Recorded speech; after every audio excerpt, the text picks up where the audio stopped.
Why does the league feel like a social experiment to you?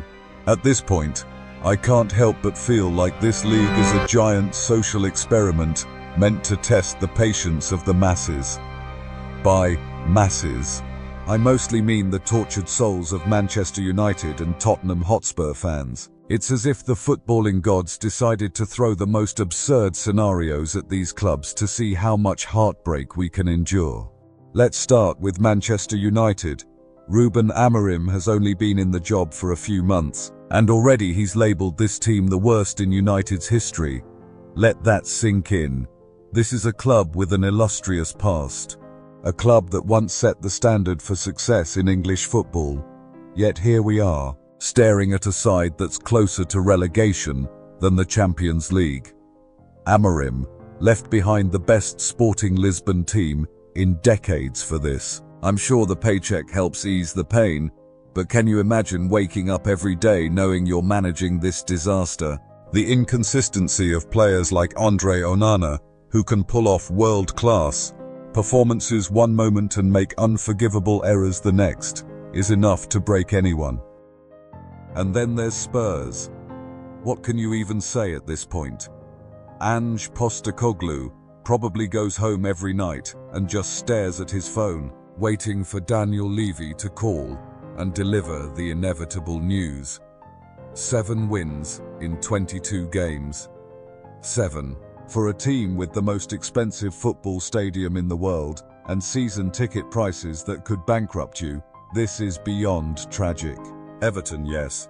Everton scored 17% of their league goals this season in one game against Spurs. Let that sink in. Goodison Park or not, that's embarrassing. Meanwhile, Arsenal continues their allergic reaction to mounting a serious title challenge, and Manchester City is quietly shifting into their terrifying late-season form. Happy birthday to Pep Guardiola, by the way. If you're a neutral, this has been an incredible season, full of twists and turns. But as a United fan, it's been soul-crushing. The only silver lining is that the constant disappointment gives me a reason to hit the gym, just to burn off the frustration. Let's talk about Spurs again though. If any team is a true test of patience, it's them. I've said this before, but I don't think enough people take me seriously when I say we have no idea what this Spurs side is capable of. Against Arsenal, they were dangerous and aggressive in flashes, making you think they might have something to offer. But then you realize the scoreline flatters them, and the sheer number of times players like Jed Spence and Pedro Porro were caught out defensively is laughable. This is a team sitting in 15th place with a goal difference of +10. How? How is that even possible? And then of course we come to Trossard annihilating Porro. That wasn't just an ankle break, it was a generational moment. Porro might still be lying on the pitch, wondering if life has any meaning after that. I've been there, metaphorically speaking. You just want the ground to swallow you up, but in his case, millions of people were watching. Brutal. At some point though, you stop feeling sorry for Spurs. Yes, they've been ravaged by injuries. Yes, it's been a baptism of fire for players like Archie Gray, who's done remarkably well considering he's not even a natural centre-back. But how many excuses can you make? Ange ball is exciting when it works, but we haven't seen a fully fit Spurs side all season. Even so, Ange has been stubborn, refusing to adapt his tactics to the players he has available.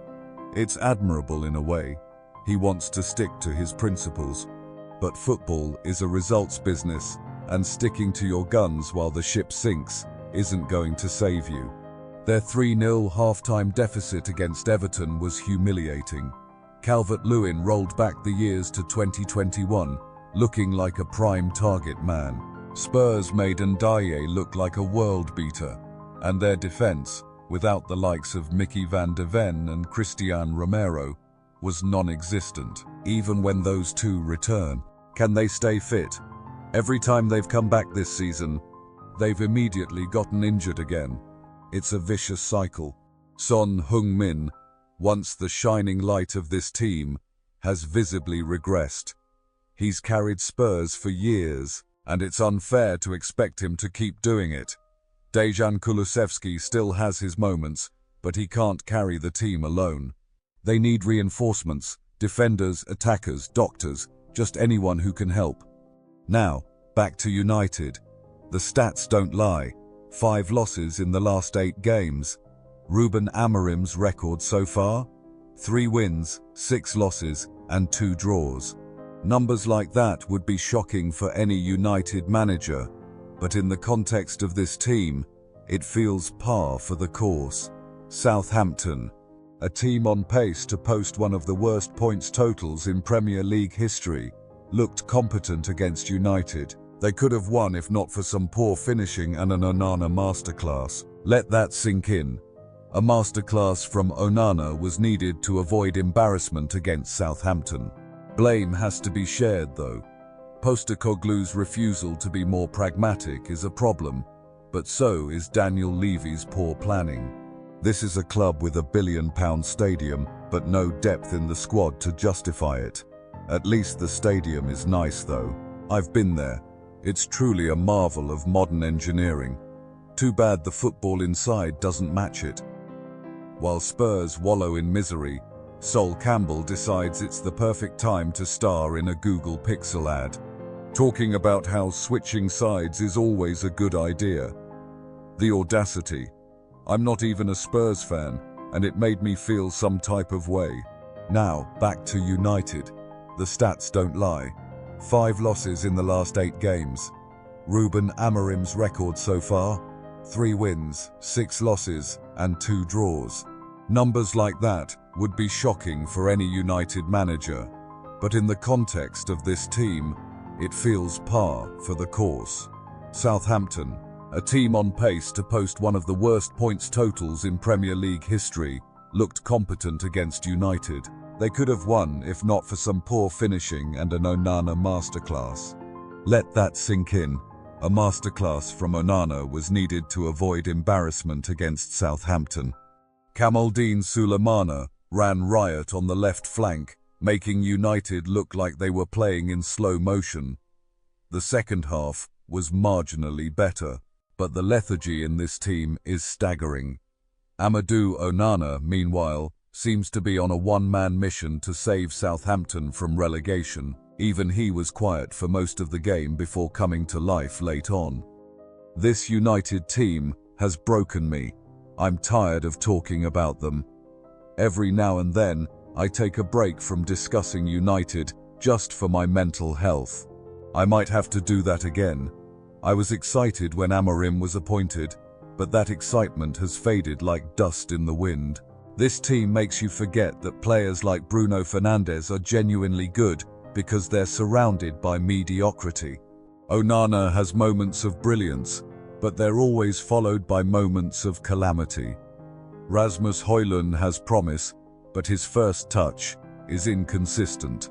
And Bruno, when things don't go his way, he resorts to hero ball, which rarely works. Yes, refereeing decisions have been questionable, like that shocking scissor tackle on Alejandro Garnacho that didn't even result in a foul, but blaming referees only gets you so far. This team isn't good enough. It's not even close. And as a fan, that's a hard pill to swallow. So here we are, United in shambles, Spurs in freefall, and fans like me just trying to hold it together. Football is supposed to bring joy, but right now it feels like a test of endurance.